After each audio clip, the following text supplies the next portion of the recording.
Hey everyone, we're here at IMN Single Family Rental Forum with Marco Pfeiffer. Marco, welcome to the show. Hey Adrian, good to see you. Tell us a little bit about your business. What's your footprint, the size of the business, how many single family rentals you owning and managing?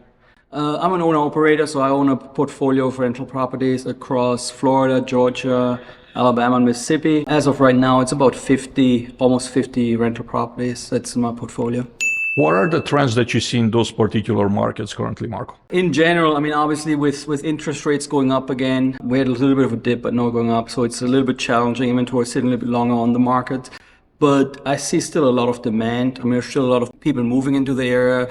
The areas I'm at in Alabama, Mississippi, there's still companies moving there, creating new jobs. So I'm still fairly bullish on the areas I'm in. How are the rental rates in those particular markets? They're mostly flat, slight increase, but it's still strong demand. So whatever I put up on for rent within a week or two usually rents. What do you see for 2025 as far as trends in a single family space? I'm a little bit of a contrarian because we were at the IMN conference, and the tone that I heard was mostly a little bit more on the gloomy side. So interest rates going up, affordability is a big issue, which I agree, affordability in general. I'm not sure I agree on the interest rate part. We got to be cautious. There's just not one US market, one US real estate market. There's just 350 sub-markets. And I feel if you're selective, real estate in general might be flat, but I think there will be areas which grow and there will be areas which decline. So it has to be, you have to be selective. The areas I'm in, I still feel very good about the areas I'm in. You mentioned affordability, so let's chat about that a little bit. Do you think that this future, the incoming administration is going to be focusing on like doing incentives for the owners, or more like deregulating and let the free market supply and demand type of scenario set the tone for Great affordability, question. create that Great affordability? question. And I think it's the later one is going to be the case. So we will see cutting of red tape, cutting of regulations, which will help the housing market. The previous administration, it was more like create incentives, give tax bonuses whatsoever. But with doing that, you don't really help affordability. All you make it do is more people can buy, and by more people can buy, you actually move up the price on houses. Regulations, I mean, there's different estimates, but about 25% of the cost of a new built house is regulation related. You know, so if we can reduce regulations, if we can free up a lot of things, I think it's going to be very, very, very strong signal, very bullish for the housing market.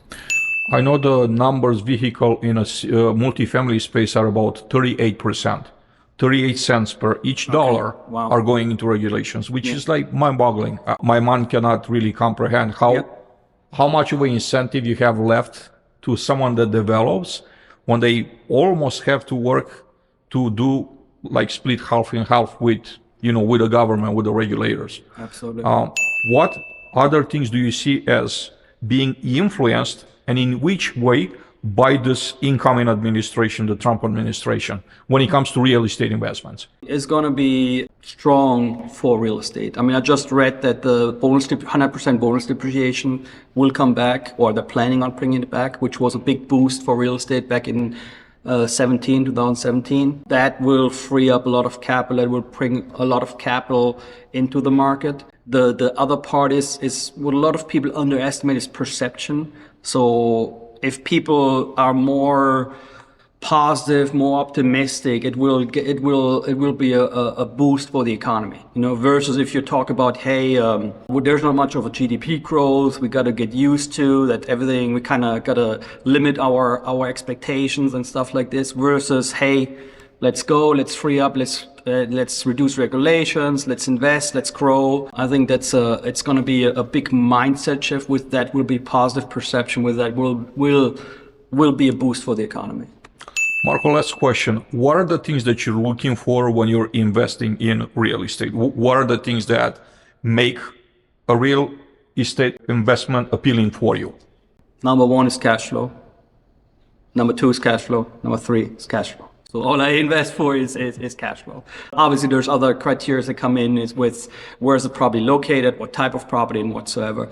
So I have a certain buy box of what I buy, but as long as it fits that buy box, it's cash flow. Cash flow is what what keeps our property floating, what keeps us flowing, what allows us to make a living out of the properties, so my main focus is cash flow.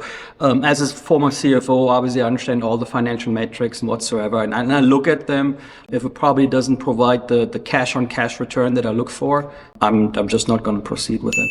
What's a good rate of cash on cash return for you? I'm looking for 10% plus. 10% plus. So if I don't get that, there's some exceptions. If it's a new build home, I might do 8, but other than that, I'm shooting for the 10% cash on cash. Marco Pfeiffer, thank you for being on the show. My pleasure, Adrian.